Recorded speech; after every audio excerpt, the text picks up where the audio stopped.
মহানায়ক উত্তম কুমার প্রসঙ্গে সেই সময়েরই আরেক জনপ্রিয় অভিনেত্রী অপর্ণা সেন ঠিক কী বলেছিলেন সেটি জানতে পারা যায় আশিস তরুবাবুর লেখা থেকে। আর সেখান থেকেই আপনাদের সামনে তুলে ধরব মহানায়ক উত্তম কুমার প্রসঙ্গে সেই সময়ের জনপ্রিয় অভিনেত্রী অপর্ণা সেন ঠিক কী বলেছিলেন। আশিস তরুবাবু লিখেছেন, উত্তম কুমারের নায়িকাদের মধ্যে অপর্ণা সেন বিশেষ একজন। উত্তম অপর্ণা জুটি হয়ে অভিনয় করেছেন অপরিচিত, কলঙ্কিত নায়ক, এখানে পিঞ্জর, জয় জয়ন্তী, মেম সাহেব, কায়াহীনের কাহিনী, রাতের রজনীগন্ধা, সোনার খাঁচা, আলোর ঠিকানা, যদু বংশ, কাজল লতা, নিধিরাম সর্দার ও চাঁদের কাছাকাছি ছবিতে। এসব ছবির মধ্যে এখানে পিঞ্জর, অপরিচিত, সোনার খাঁচা আর মেম সাহেব ছবিতে উত্তম কুমারের সঙ্গে অভিনয় করে খুবই প্রশংসিত হয়েছেন অপর্ণা সেন।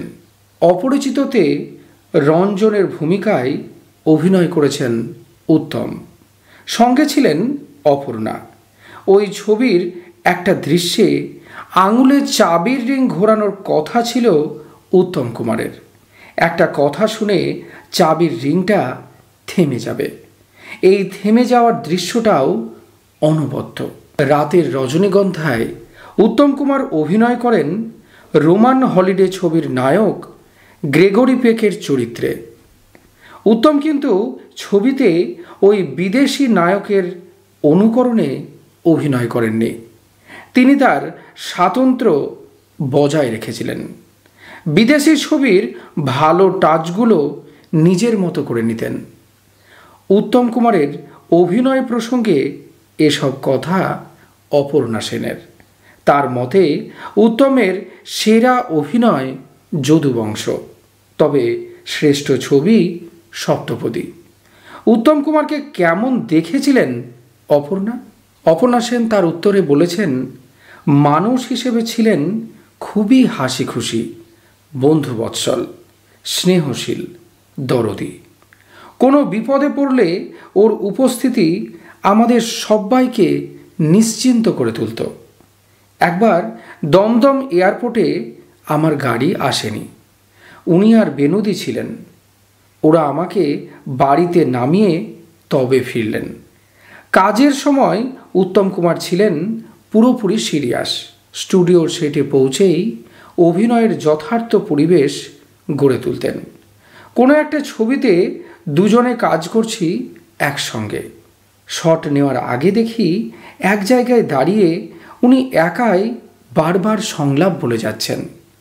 কিশোরী বয়সের কৌতূহল চেপে রাখতে না পেরে ওকে জিজ্ঞেস করলাম, আপনি এতবার ডায়লগ পড়ছেন কেন? বললেন, মাঝে মাঝে আমার একটু কথা আটকে যায়, সংলাপটা আয়ত্তে না রাখলে তাড়াতাড়িতে সেই স্ট্যামারিংটা এসে যাবে। আমি তো মহানায়কের সরল স্বীকারোক্তি শুনে অবাক। উত্তম কুমারের জিভে জড়তা!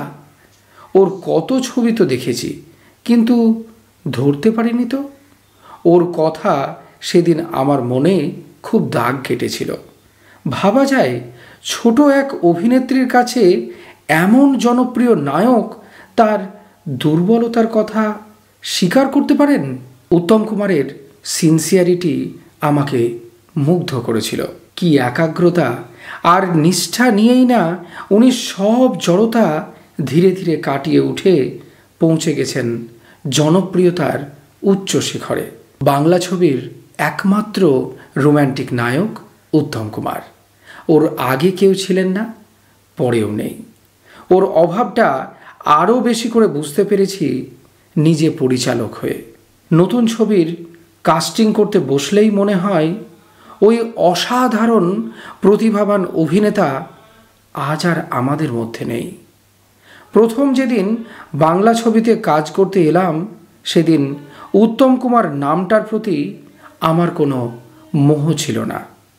আসলে বাণিজ্যিক ছবির তিনি অপরিহার্য স্টার হলেও যথাযথ মূল্যায়ন করতে পারিনি তার, অথচ এখন ওর অভাবটা বুঝতে পারি প্রতিনিয়ত।